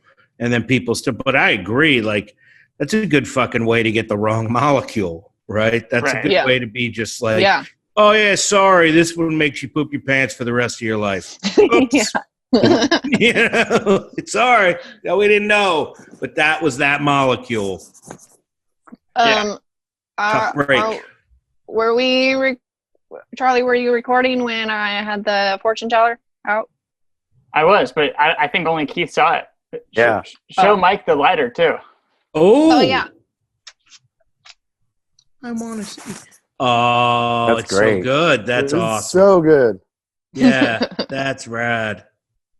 But then I also made a fortune teller. It's all about inspired. Oh. Would you like to play? Yeah. How do you do that? Yes. Well, you pick one on the outside. Okay. Meth. Okay. METH. And then inside. You might need to read them. Yeah. What does it say? You have 4 options. Okay. There's lost my shoes, found lost dog, lost my face, or found garage sale. Lost my shoes. I've lost my shoes before. 7. Okay. 1, 2, 3, 4, 5, 6, 7. All right. Now you got a whole new set of options. One is solved world hunger, fought with police, solved the question within, or fought with roommates. Fought with police. Police. All right. 1, 2. All right. Now you're picking your fortune. You have the same options. Fought with police, solved the question within, fought with roommates, or solved world hunger. Fought with police. Your fortune is try again, motherfucker.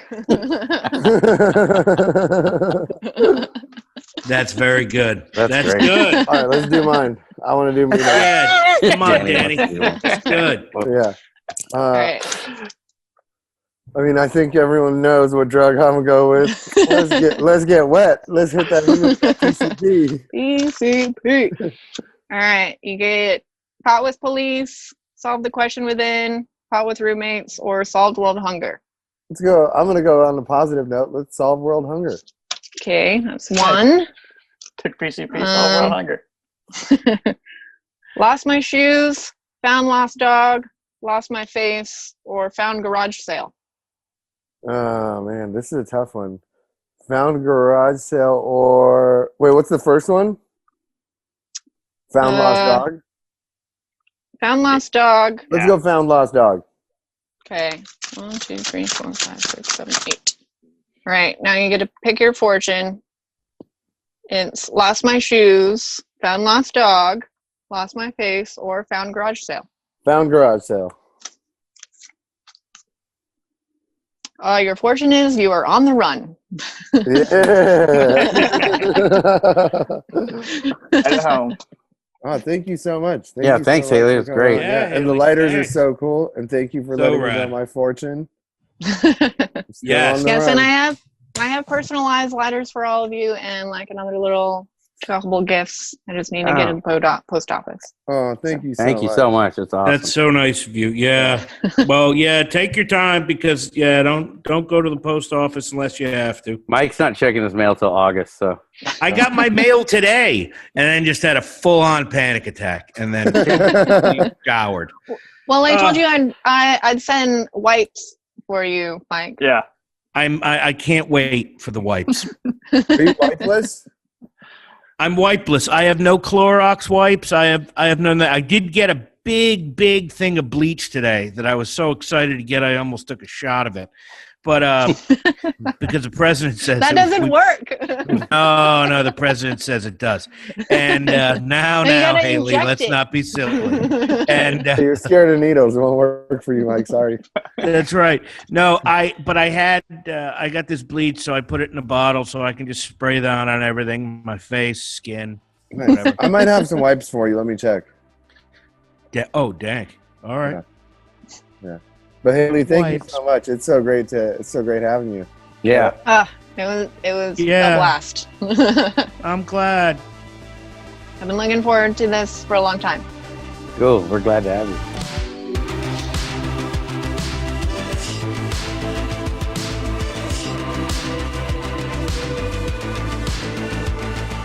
Did I ever talk about my cop helmets? No. No. Man. All right.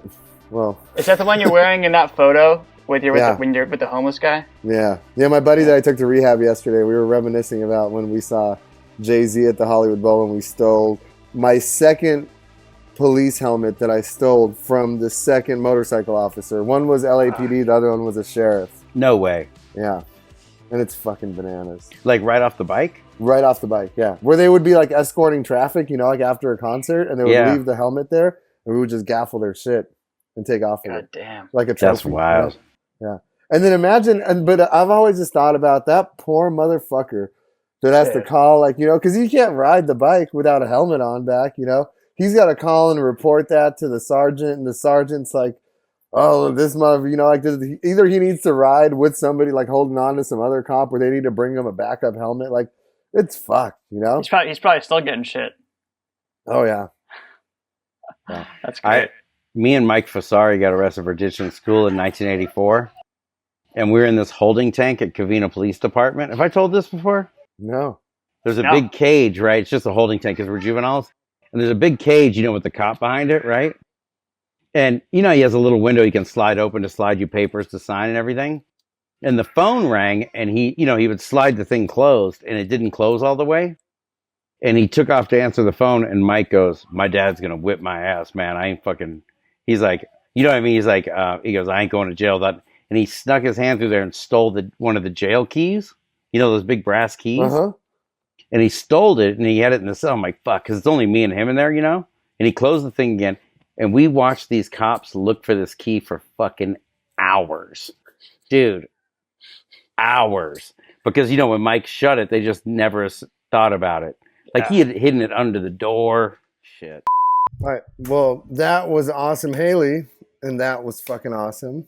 And now here is Cesar. You met him you met him at Cafe at Sunset Junction, right, Mike? Yes, sir. I did.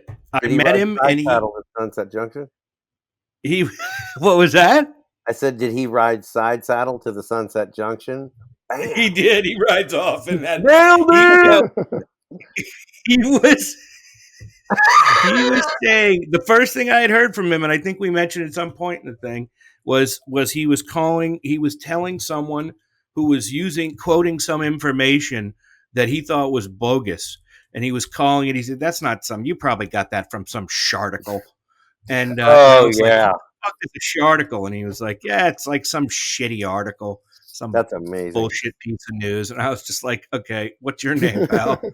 It also helped that he was at the time wearing cargo shorts. He was not. He was wearing cargo shorts, a ringer tee, I believe pumps, I believe a fur-covered clutch, and a stole around a black or a fox-colored stole around his thing, and pearls. and it was a mustache, Wow. and I was just like, wow. I was like, the style we used to all the time when we'd meet him. The guy has incredible style. It's his thing. It's in the fashion thing. So he just would have this. He has a very good way of like mixing these elements where you're like, I don't think any of that shit. Not only doesn't it doesn't necessarily go together. You couldn't even buy it in the same state, maybe, but he makes it work in the most incredible way. And I'm like, there you go. God bless you. Like, even when we had him on, it looked like he was like dressed for Burning Man, and then like it never happened. He never changed. Oh yeah, you know what I mean? Yeah, no. He had all the He had his chains on. He loves it. I'm already ready. We going somewhere. Yeah, we going somewhere, motherfucker. Yeah, dude. You know what's weird is because he's the first one where I really realized everybody wasn't locking down. You know what I mean? Yeah. I mean, I guess that. Yeah, I was. Yeah, he wasn't really fully keeping it locked down, huh? No. Yeah, that was early too. That was early. Oh, that was. But yeah, that's another thing we should say is this is one of the first remote interview we did. So you'll be able to see the difference in quality between Haley's episode and his. Yeah, we were just figuring it out in this like, time of what does Cesar call it? Corantita. Is that what he calls it?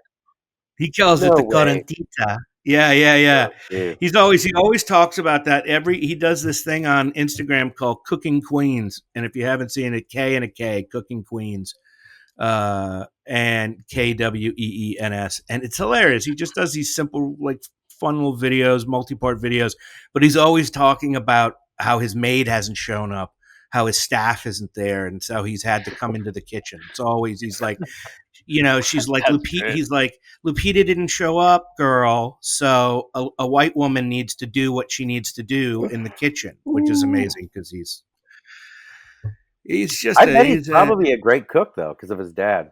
Yes, he knows his shit. The way he talks about food, you can tell that he grew up around food and gets it, because he always talks about, here's some fat, a little bit of this, a little that, like, just he knows it. It's funny. Yeah. Anyway, it's so funny. What do they say? What's that thing in Taxi Driver that what's her name says? Sybil Shepherd says to Robert De Niro, partly truth, partly fiction, a walking contradiction. And it's like it's a quote from, it's a Chris Christopherson song lyric, and it's so true about Cesar. But it also, at the time, I just loved it because De Niro looks at her, Travis, and he has no idea what the fuck she's talking about. He's like, I don't know what you mean by that. It's like, don't say that shit. Freaks me out. Cesar had a Cesar haircut. Yeah. He does sometimes have a little bit more of a Cesar, but right now I think it's Quarantita. So now here is Cesar. Enjoy. Cesar, what happened? What happened? Yeah, Cesar, what happened? Well, some fag and I were supposed to go on a date beforehand.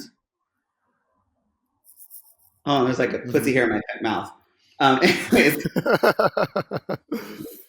And so anyways, he was like, oh, I don't know. We're going to we're going to make out. I'm like, no, I promise we won't. Literally, I'm like, I'm going to fuck you. It's fine.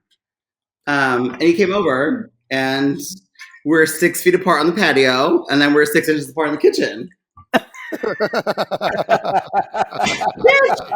No, shot of penicillin will fix anything. The faggot rolled in, and he's like, "Oh, I'm sorry." And we rolled fucking a 24-hour date. No way, bitch. And then I was fingering. So okay, let me sidebar T. You can edit this out. So I was fingering him. I was fingering fucking this asshole. Legit. I was like, nice. I can feel your turd. And he's like, nah, bitch, I'm cool and clean. I'm like, nah, I'm pretty sure I can feel your asshole. I can feel your turd. Like, no, I'm clean. I'm like, I'm pretty sure I got a Tootsie Roll on my fingers, bitch. And guess what? I had a little chocolate bar. Yeah. Which was so funny because my homegirl was like, bitch, I bet you've eaten asshole. once before. I'm like, never have I ever eaten a piece of shit. It's always been clean. And then finger fuck this Corona asshole. Cesar, piece of fucking goddamn Reese's Pieces of my shit. Early Easter, motherfuckers. Cesar, have you ever had too much to drink? Never. As a white woman of color. As a white woman of color. As a white woman of color is very good. Can you tell us about the Uber driver? Oh, bitch, it was Valentine's Day, honey. Oh, girl, squirted out. Oh, picture this. Italy, 1920s. Golden Girls. So I was sitting at home, blah, blah, blah, wah, wah, wah. Why is Mike on pause? I'm here. Mike was on pause. So I was home. Someone's like, oh, we got caviar and champagne rosé at the bar. Fine. Roll to Stella, have some caviar, champagne rosé. Then we go to this weird bar in Hillhurst. Mm-hmm. It's like next to like Scientology library. Oh yeah. Yeah. I know what you're talking about. Oh, Little Dom's? No, Skylight Books is a Scientology library. Really?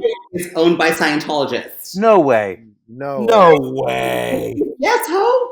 I didn't know that. Wow, all these years? Are you serious? That's like been my neighborhood bookstore. I mean, whatever, fine. Scientologists can sell books. They want to sell books. You live and learn. Never talk crazy. There's well, right up there right up across from Little Dom's is some fucking temple or some extra special, wear a turtleneck place. I don't know what it is. That sounds like Asperger's. But anyways. Thanks a lot. Asperger's, I got it in Paris. I love Asperger's. Yeah, exactly. So I rolled into the bar, whatever. The Chromatics DJ was spinning some goddamn jams. You know Chromatics? Yeah. So the boy was DJing some bullshit. Yeah, we were all live in 2002, bro. What? I said we were all live in 2002. We know the Chromatics. Well, no, they were playing this night. Charlie was being born, but whatever. We were playing Valentine's this year, and I had pharmaceuticals in the bathroom, like a woman does. Mm-hmm. And whatever. It was 11:30. I had to go home, like a lady. My Uber driver got in. He was telling me his girlfriend. He broke up with his girlfriend, whatever. I stopped at Stella to see if my friend's credit card was there. And that's like a 2-minute drive. Right. Uh-huh.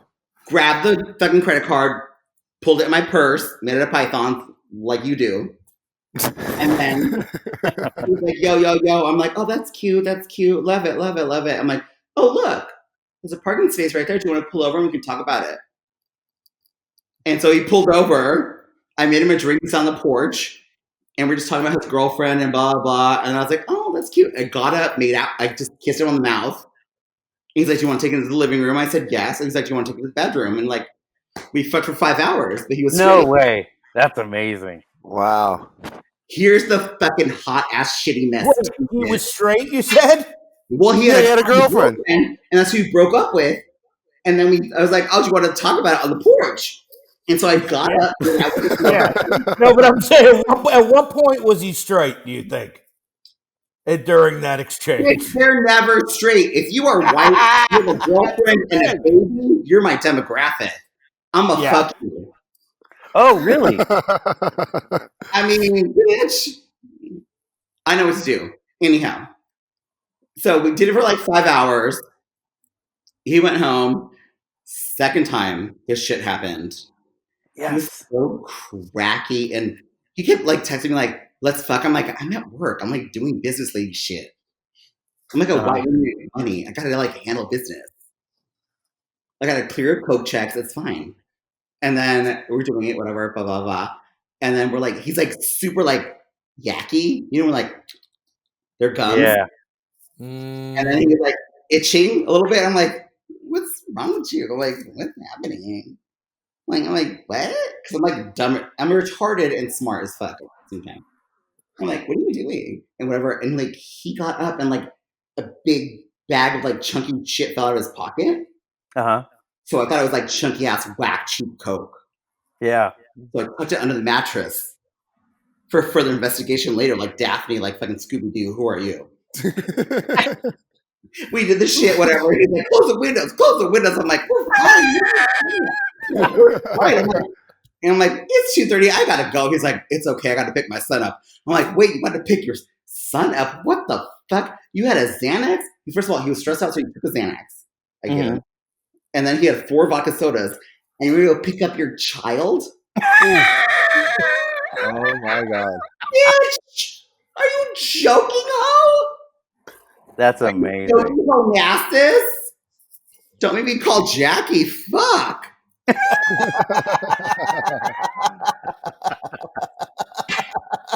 I couldn't even. And I was like, oh God, do I call him back? Oh no, he's on Xanax, 4 vodka sodas, picking up his kid. I'm like, no, bitch, I can't fuck with you again. And he farted in my mouth while I was eating his asshole. No way. Oh, bitch, I was eating his asshole so good he farted. I'm like, oh no. That's like a reverse burp kind of, right? It was kind of like, yeah. That's not polite. As a faggot, you forget a lot of shit because you gotta eat assholes. You gotta just go down under. You're Australian basically when you're a faggot. Your shit's all backwoods. Yeah. It's all Marfa. It's all fucked up. It's a mess. It's all Marfa. Just straight Gallipoli down there. I mean, these white girls got a picture of the Prada store. I'm like, oh, my straight guy got me a picture. Asian girls got pictures of the Prada store. Your fucking boyfriend's white. And he gay. So Cesar, not to make, well, first of all, maybe, I don't know how this is going to run, but welcome back, everybody. If that's a cold open, I got to say, welcome back. I need to feel right now after this cold open. I'm like, this bitch has got like a fucking goddamn. Coming at you from all sides, motherfucker. Coming at you from all sides. We got Cesar, Keith. Hey. Danny. What up? Charlie. What's up? Mike. Yeah. Okay. Well, because Mike's like, you gotta come on. I'm like, I don't think I'm that funny, darling. Yeah, no, you're not funny at all. We don't seem to be laughing. Yeah, no. No. I just had this fool at my asshole. It's cool. Well, we usually talk to people who I don't even know what the fuck to say. Cesar and I met at a place called Cafe Stella. I don't even know how we know each other. I think we sat next to each other. Yeah, we sat next to each other, and the first thing that I heard. Oh, Sharticle! That's right. Sharticle. I was sitting there, and we were talking about something, and he called a piece of information that was unreliable a sharticle. And I think the bartender or somebody had said, I had diarrhea, and I had, girl, you were releasing sharticles. Yeah, and because someone had said something was just baloney, and to call bullshit on that, he was like, "You've been reading some sharticles," and I was like, "What the fuck is a sharticle?" Like, I was snapped. I was like, "What is that? That's amazing. What is a sharticle?" And Cesar explained, "What is a sharticle, Cesar?" A shitty particle, a shitty article, unreliable. And from that, a friendship was born, and now I wanted to introduce him to my other dear friends here on the show. Well, it was so cool because I was like, oh, Mike, I don't know what to talk about. I don't know about anything. I don't do anything. He didn't want to come on. What about the discomfort inn? Oh, the uncomfortable inn! Oh, you fucking asshole! It's the best story. One of the best stories I've ever heard in my life. You know what, bitch? That was out. I was in bed. I was on Grindr. This hoe hit me up. I was like, I guess, bitch. I don't know. I'm tired. He's like, I'm down the street. Like, all right, fuck it. Let's go fuck. As one does. Mm-hmm. But I literally I was like, oh my God, do I wait? I'm like, I'm in bed. I'm like, what do I do? I was wearing a t-shirt. Oh, I was wearing this t-shirt. This jungle t-shirt. Anyways. And I was like, fuck. I just put a trench coat on, some Yves Saint Laurent, like leopard shoes on. I'm like, pants, why? I'm gonna take them off. Just a panty, just a black panty, like a hoe. Wait. What? So I was in bed, and this motherfucker hit me up. He's like, "Yo, you wanna make out, bitch?" I'm like, "Ah, cool." Yeah. Oh, here's the hot smoking tea bitch in your face. Wait for the tea bitch. Hold the phone. So I'm like, whatever. I'm like, put pants, nah, panties. Put a trench coat on, Yves Saint Laurent fur shoes. I got a goddamn Python clutch purse, ready to go. Get an Uber, the comfortable inn on Sunset. No pants. Okay, got it. Yeah, 5 minutes from my house. I'm like, I'm gonna have pants on. I'm gonna take them off anyways. I get a friend back. He's like, where are you going?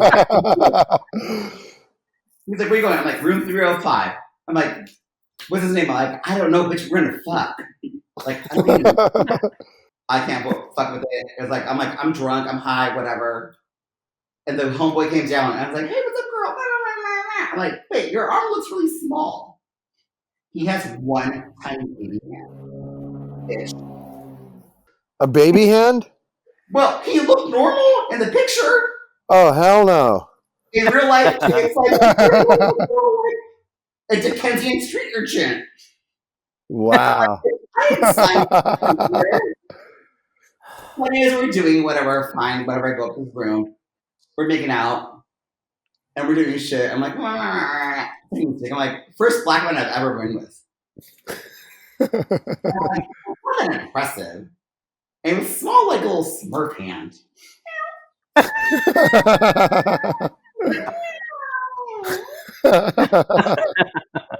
he's like, what the fuck? I'm like, oh shit. Wait, I wasn't ready for my garage to be parked in. So the garage was not cleaned out. Oh. Whoa. Got it. I was like, what the fuck are you talking I'm like, about? The garage at the Comfort Inn. I'm like, what the fuck? All right. You just gonna get down there in the parking lot and start sweeping? My personal garage. Got it. Had not been right. I had not backhoed my trench.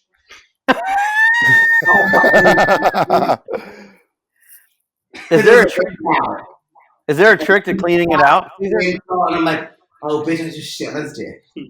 And I was like, oh, Lord Jesus. I'm like, fuck it. He wanted it, got it, nailed it. He finished. First of all, wait, hold on. You know how to do it. Do you know about that? What? Have y'all ever fucked a bitch in the butthole? Yeah. Yes. Okay, if you don't know how to do it, you don't know how to do it. Yeah. He legit went and plowed fucking up. My spleen was blown out. I said, have you ever fucked a man before? Uh-huh. Because it went in the wrong way, girl. It was literally like a fucking goddamn straight up rigmarole up my spleen. I mean, shit. I had Beetlejuice coming out my throat saying, no, oh. And he was I'm like, no, but that mini dick isn't doing shit. Did he adjust your spine like a chiropractor? I mean, girl, it had a baby hand. Let's talk about that. Like, right. Yeah, when did you really notice the baby hand? What, a baby hand? When did you first? I mean, I know you noticed it. Did you know when you noticed it in the lobby? Was that the first time you saw the baby hand? Well, I thought I was drunk. I'm like, oh, I'm drunk. You're a baby hand. It's not really a baby hand. I'm just drunk. You know? And then when did it become clear that it was, in fact, a baby hand? When he was trying to do adult things like touch my face or say hello. Oh, right. You know when you're like, come on. He was touching your face with the baby hand? No, not my face. I was just saying like adult things. Like, you can't touch a bitch's face. You can't ever touch my face, ho. Good to know, brother. Wait, as a hoe. Yeah. You can't touch my face. It's always a side swipe. Have you never had a bitch on your dick and she goes no? Yeah. Oh, Yes. What do you mean? Person said, yeah. No. No one else has had sex for a long time. Well, what do you mean? She says what? Wait, I don't get it. I don't even know what you're talking about. Mike, have you ever had a bitch when you're doing this and she does the arm no? Oh, yeah, that's happened. In 1975, when that happened to you. Oh, what a bitch. Listen, keep talking about this fucking baby arm dude you banged. No, it's incredible because, like, this is, I think it's awesome and I think it's beautiful. Why So- is it beautiful? It's gross and embarrassing. Listen, It's not gross and embarrassing. Whoa. does everyone understand what Silver Lake is? Yeah. Okay, so you know where the sad foot, happy foot is on Benton. Yeah. So that's a big Comfort Inn. Yeah. Yeah, it ain't I'm glamorous place to bang. comfortable in after that because he put it in the wrong way. I was skewered. I was fucked up. I was a mess. It didn't Comfort Inn. And how did you leave off? Well, I shit on his dick, and then I introduced him Oh man. to who's that singer that sings "Running Up the Hill"? I introduced him to that singer, Kate Bush. Kate Bush. I introduced him to Kate Bush. Yes. Maybe we should go out on that tonight. That'd be nice. Big Bush will let us. Running up that hill. Push it up my hill, bro. No. I'm like, oh shit, I shit on your dick. I could smell the shit on the condom.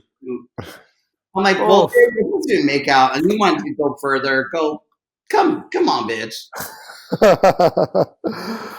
Oh man. And wow. So what do you do when you're not doing stuff like that? Tell us a little bit about what you do. What I don't know, guys. Do you got any questions for Cesar? What do I do? Well, no. Hey, I got one. PCP. You ever taken it? No. Baby, I did drugs for the first time when I was 35. Wow. Really? Whoa. The first time I did coke. And the reason why is because I went to like boarding school, like I did alt schools when I was a kid. Always trying to keep it together. So I never was a kid until I started going to therapy when I was 35. And that's when Oh wow. So therapy led you to cocaine. Yes. Look at that. That's It's usually bro. the other way around. It's usually that the cocaine leads you into therapy. You put your thing down, flip it, and reverse it. Oh my God! Calm down, Missy Elliott. Oh my God! Please catch right now, please. Drag night. Over main stage. Misunderstood. Cesar, have you ever got so wasted you woke up and didn't know where you were at? It's called Tuesday. Well, I mean, yeah. Can you tell us about it? Like you? Well, what do you mean? You just wake up, any particularly memorable times? I'll get a car. I'll get a car and roll them home. Like, I don't understand the problem, honey. Yeah, no. Tell me the time you were high. I'm like, yes, I grabbed my purse and went home, called my mom and said, hey, Mom, I need help. What? Have you ever seen a ghost, Cesar? A ghost? Yeah. No. Why would I ever? My mother is my fucking goddamn like jam. So she's like, why be afraid people are dead? Be afraid people are alive. That's true. As a woman, that's a very good. Have you that song "Violence" by the Pet Shop Boys? Yeah. Do you remember that song? Violence. Oh, yeah. They say violence. You just grab. Okay, so faggots. Imagine this shit.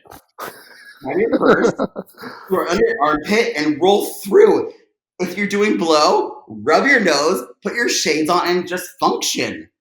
I'm sick of that. Oh, bitch, I can't. I'm like, fuck your mom and call you tomorrow. Oh my god. Someone's burning it out.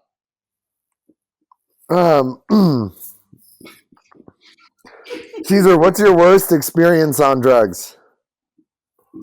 Or drinking or whatever.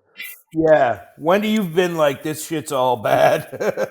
Yeah. Oh, bad when I was living with someone that was like a toxic person that I allowed in, and I just let.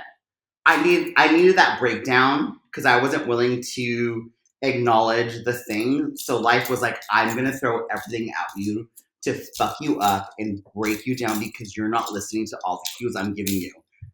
Yeah. And I had someone. They actually lived with me. Oh, really? Cops were called. It was incredible. It was insane. My sisters came from out of town to send me to the bin to view a 5150 and I lied to whoever just to not go in the hospital. Oh wow. Because I know my shit wasn't that shit. Sometimes when people try to help you, you understand that they're trying to help you. However, they're not helping you. Mm-hmm. It wasn't what it was. I knew what it was. I wasn't doing the right things, but I could get to the right place. Do you know what I mean? Right. Yeah.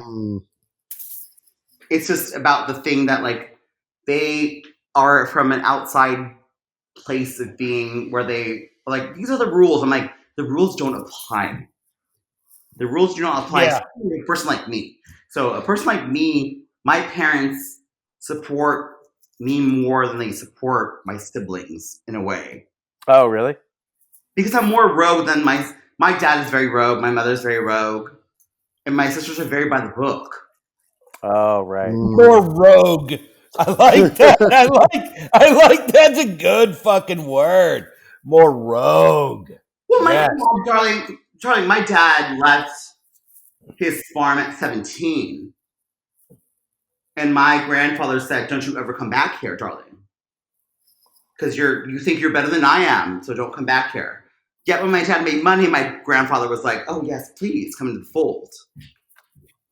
You know, so my dad and my mother were about that, and then that's what I was about. And your dad was in show business, right? My dad had a business in catering and for television and motion picture. Don't call it craft service because he will fucking lose his shit. No, two different departments. Craft service. No, craft service is you're putting out boxes of Cheerios and smoked almonds. Of course, meals, darling. Yeah. No, maybe I thought in the catering is food. My dad was at the golden age of this drama. So I've got like a coat that Steve McQueen gave him. I got a jacket that like fucking Jack Nicholson gave him on the fucking border. Oh, really? Tails, and she got the tea. I have the receipts, Diane. No, but and so my sisters went to like whatever. I went to boarding school. I went to do this. I went lottie-dottie, whatever. So I like was more rogue than they were. Do you think that's something your parents spotted? Like, do you think that's something obviously, right? Like your parents knew. Mike, they would. I have benefactors. What do you? No. What is that? Well, who's paying my rent, darling? My mother.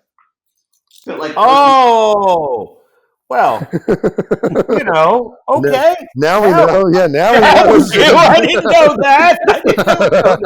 I thought you said you were doing retail and stuff. I'm doing things, but they just said, she's expensive, honey. Have you looked at her?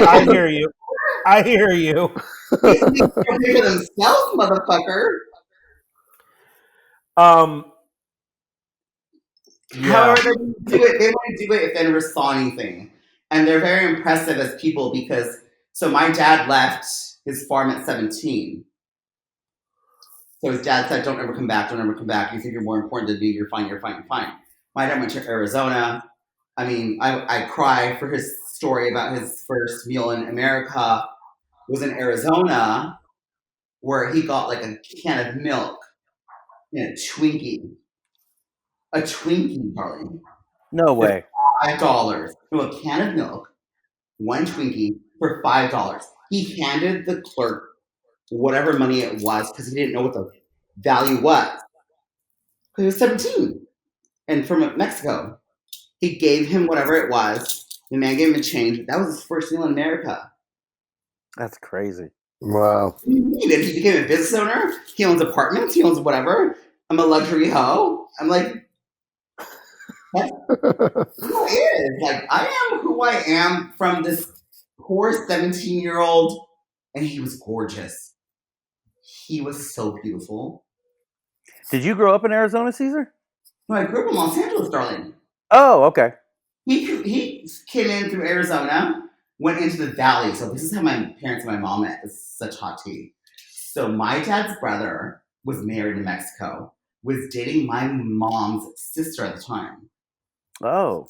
They broke up because my aunt found out that he was dating some other bitch. And my dad and my mother, and that's how my dad married my mother. That's incredible. Wow. And they're in the valley. They were in the valley. They've always lived in the valley. It's always in the valley. That's why I went to school in the valley. I went to boarding school. Like, these motherfuckers gave me the most luxurious life I've ever could have managed. Ever.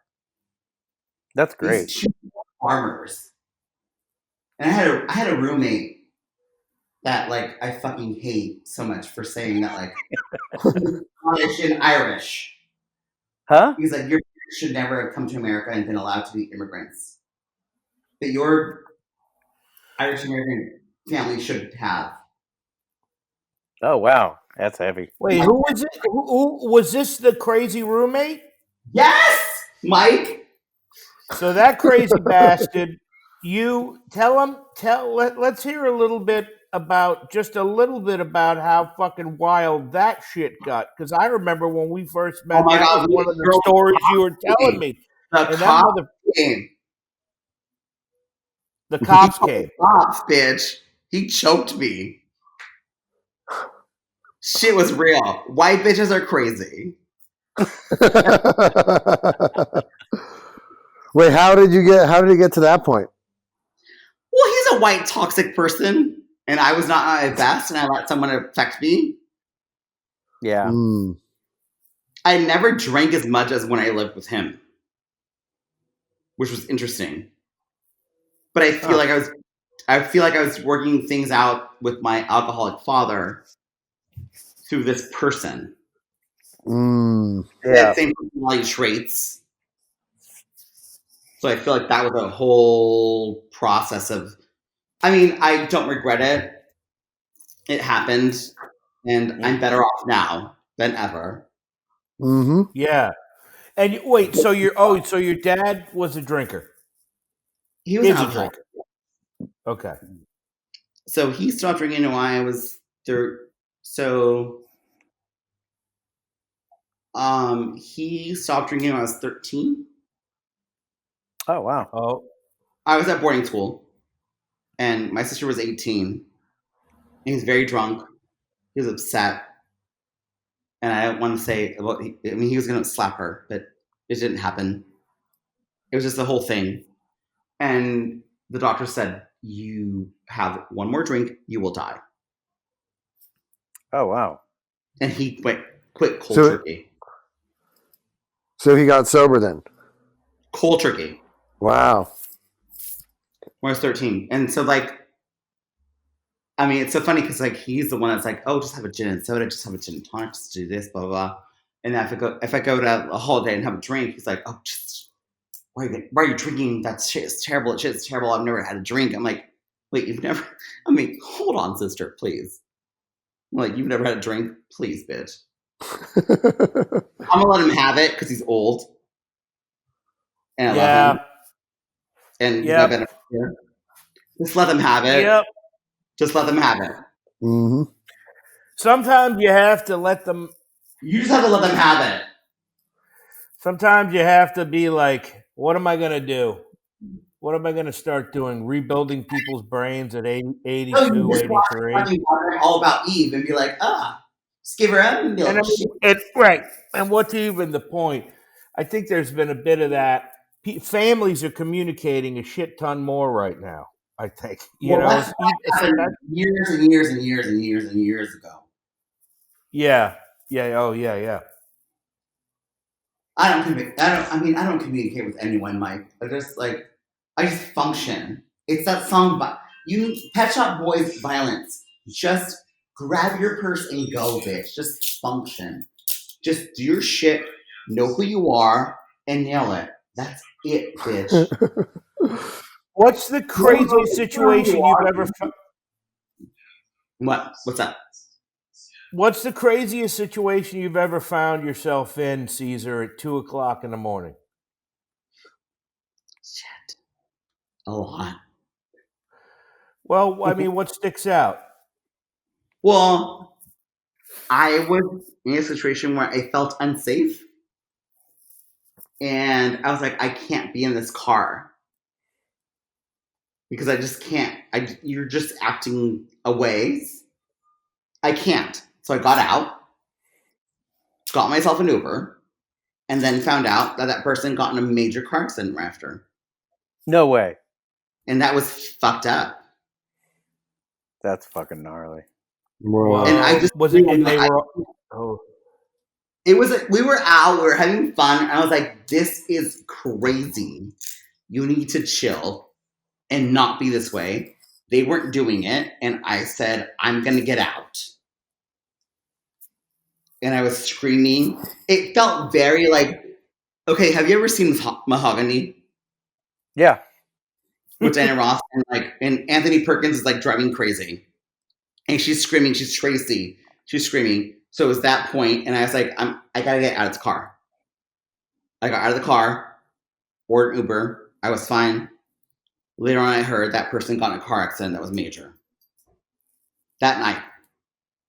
So listen to your gut, bitches. Listen to your gut. How are you handling this quarantine? How are you hanging in? I mean, I got secret dick on the side. Let's be clear. You got what? What the fuck is that? Secret dick on the side. I got a handle of vodka. Who don't? And I'm pouring it in my glass right now. Helen Keller, I can't see you. And I can't. I don't know. Like, this is this is very distressing for me. Right. I can't handle reality. It's too much for a person like me.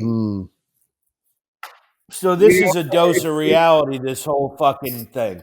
Well, what's funny is my most unreal moment is someone's most realist moment. Do you know what it means? No, you lost me. No. Explain it. No. My most unreal moment is more real than someone's most. But like, it's that term, and I want to send you that meme or that gif of Paris is Burning where Octavia Saint Laurent is got that fur on her shoulder and she's walking through the door and she is giving you her most authentic, inauthentic moment at the most real time ever. Mike knows Paris is Burning. I do. Do you know it? The movie? Yeah. Yeah. You guys know it. There's a meme or a gif of Octavia. And it goes back to the violence Pet Shop Boys moment. Like, well, my life is so. Listen, I'm very lucky to have my life. My life is very full of impressive things, luxury things, gorgeous things. I work for Sofia Coppola fresh out of college. I've been shown the world through jobs. Everything was impressive. Everything was luxury. Everything was diamonds. Everything was glitter. Like, I just wish the children would know what it was. Oh, yeah. The world ain't what it used to be. That's for sure. You know the children? Huh? The children. Yeah, I have one. No. The children in terms of... So, I have one. I have one. I have one just blew something out, smoked out. What's his name? Keith. Yeah. Keith. But where were you in like 96? I was in prison. That's how it rolls around here, bro. As a woman does, she goes to jail, ho. Where did I live when I was? I don't know if I was out at all in '96, but I lived behind the Gower Gulch at that time. I was 16. I was going out to clubs with Rachel Bilson. Oh yeah. Where were you going? We're going to Who were you, first of all? Fucking Drew Barrymore? No, but oh my God, no. Where were you going? We were going to Arena. Oh yeah. Do you remember I Arena? remember Arena. I've been to Arena. Oh yeah. Fuck yeah. Circus. Yep. And then we're going to Carnival. Oh, I never went there. At the Alexandria Hotel. Oh yeah, no, never did. On Never did that. On 5th and Spring. Yeah, I've been there before. I went to some raves there. That's a fucking dark place. We went to the Walt Disney Mansion. So we used to go to the Walt Disney Mansion. Oh, nice. Bitch, we were like little hussies at like 14. Straight up less than fucking Less than zero, bitch. Less than Zanku, baby. Oh my God, less than zero. Oh, bitch, please watch out tonight and just beat off. Jamie Bird, bitch. Jamie Bird. Oh my God. Do I look like I'm ready for homework? That's Rusty fine. Do I look like I'm ready for homework? Bitch, Rusty Pipes, ho. Hey guys, I gotta run. I gotta make dinner for Dottie. Thank you, Cesar. All right, you're welcome. Thank you, Cesar. All right, have a good night. Well, thank you, sir. You're welcome. Thank you so much, Cesar. We appreciate your time. That was fun. A little quarantine. The quarantine time. A little quarantine for the people out there during this difficult time. I mean, it's difficult as fuck. I'm so quarantined. All right. Godspeed, sir. Be careful out there. All right, thank you, Cesar. All right, love you too, pal. All righty, bye.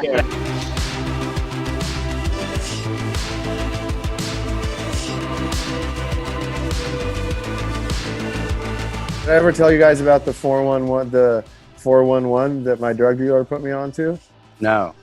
So the 411 was this was his like theory to selling dope, to always having return customers is you have 4 really, really good batches, right? Like 4 of the best dope you can get.